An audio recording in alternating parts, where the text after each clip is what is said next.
आज हम पाचन क्रिया के बारे में बताने वाले हैं। आप सभी देखिएगा कि मानव में पाचन की क्रिया कैसे होती है। तो पाचन की क्रिया के बारे में जानने के लिए सबसे पहले हम मानव का पाचन तंत्र का एक चित्र बना लेते हैं।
ये आपका आमाशय,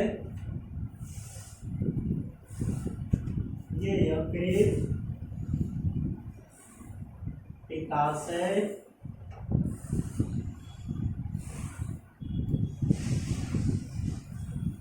लाला ग्रंथि,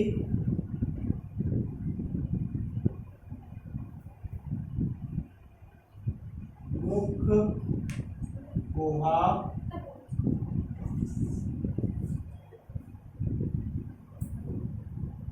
छोटी आंत,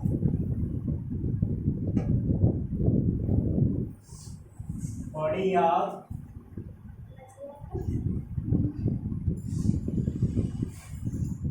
गुदा, परिवेशिका।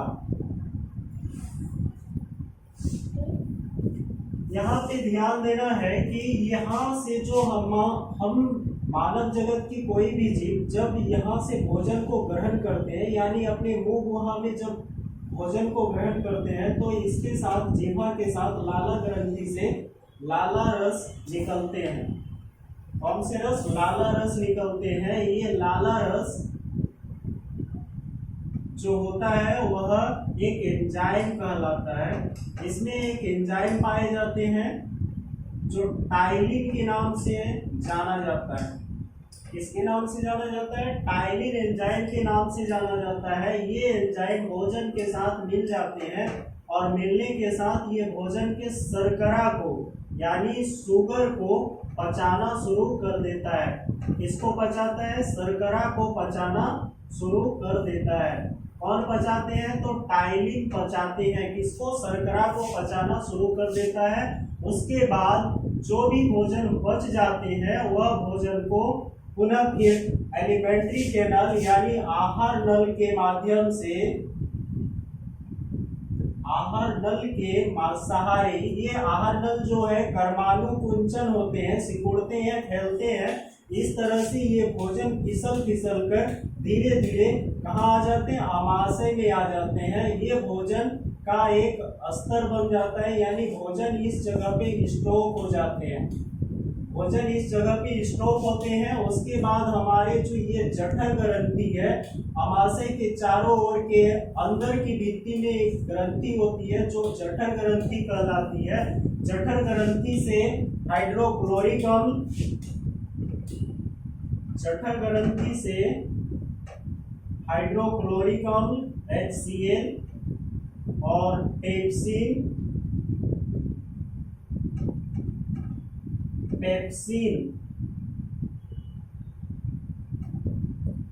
तथा सलेशम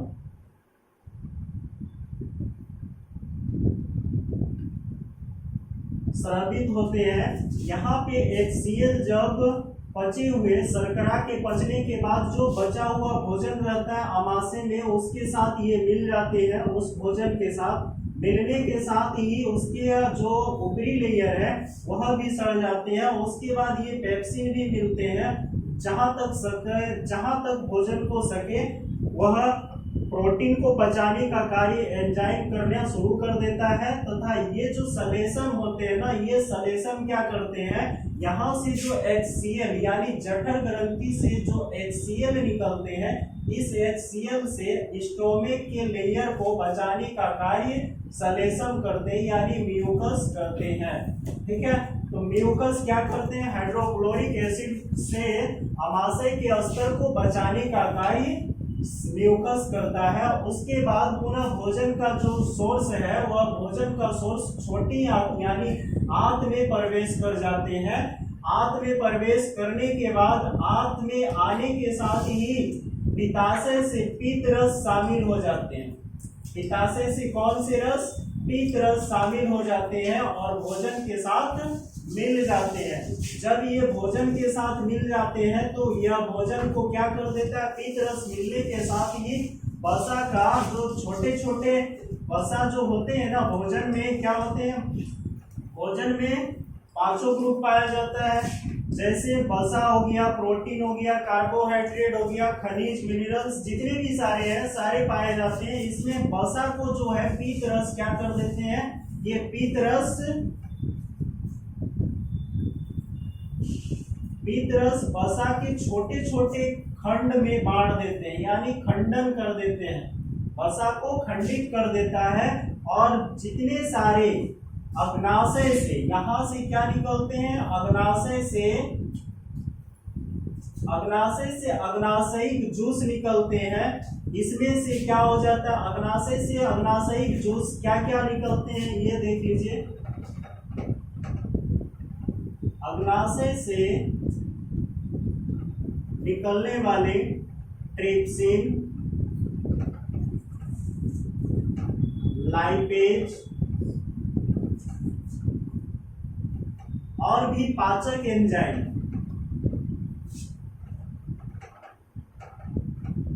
निकलते हैं। ये सब एंजाइम जो है यहाँ से आपका अग्नाशय से निकलते हैं, इसको शॉर्ट में अग्नाशयिक जूस बोला जाता है। ये क्या कर देते हैं, इसके साथ यानी खंडित होने के साथ भोजन का वसा जो है खंडित हो जाता है। जब ये खंडित हो जाते हैं तो ये छोटे छोटे टुकड़े में बढ़ जाते हैं और एंजाइम जो है लाइपेज और ट्रिप्सिन आसानी से इस भोजन पर कार्य करना प्रारंभ कर देता है और कार्य करता भी है।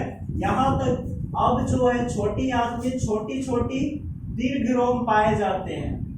ठीक है, ये दीर्घरोम क्या करते हैं, इसके जो लेयर होते हैं ना इसको बढ़ा देते हैं। अवशोषण करने का जो स्तर होता है ये दीर्घरोम का कार्य है। दीर्घरोम का कार्य अवशोषण करने का स्तर को बढ़ाना होता है। कौन सा स्तर, अवशोषण, अवशोषण करने के स्तर को बढ़ाते हैं। कौन बढ़ाते हैं, तो दीर्घरोम बढ़ाते हैं। दीर्घरोम जब बढ़ा देते हैं इसके स्तर को तो इसमें से क्या होता है, भोजन जितने सारे भोजन पच जाते हैं उसको अवशोषित कर लिया जाता है। अवशोषित करने के बाद जो भोजन बच जाते हैं उसको लार्ज इंटेस्टाइन यानी बड़ी आंत में भेजा जाता है। अर्थात यहाँ पे जो दीर्घरोम होते हैं ना, दीर्घरोम के पास क्या होता है, दीर्घरोम के पास रुधिर वाहिका उपस्थित होती है। इससे अवशोषित भोजन से जो भी अवशोषण करते हैं यह पूरे बॉडी में फैला देते हैं। यानी रुधिर वाहिका के माध्यम से यानी रक्त वाहिका के माध्यम से क्या करता है, हमारे शरीर में सभी भागों तक भोजन से अवशोषित किए गए भोजन को पहुंचाने का कार्य कर देता है। अब जो है हमारे भोजन से जो बचा हुआ यानी पचने के बाद जो भोजन बच जाते हैं उसको बड़ी आंत में भेजा जाता है। और बड़ी आंत में भी जो दीर्घरोम होते हैं ये दीर्घरोम क्या करते हैं, जल का अवशोषण करता है। बड़ी आंत के दीर्घरोम क्या करते हैं, बड़ी आंत के दीर्घरोम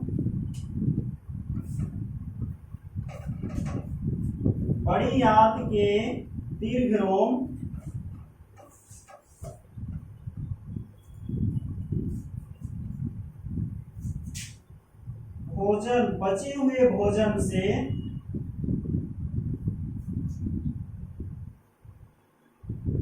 बचे हुए भोजन से जल का अवशोषण करते हैं।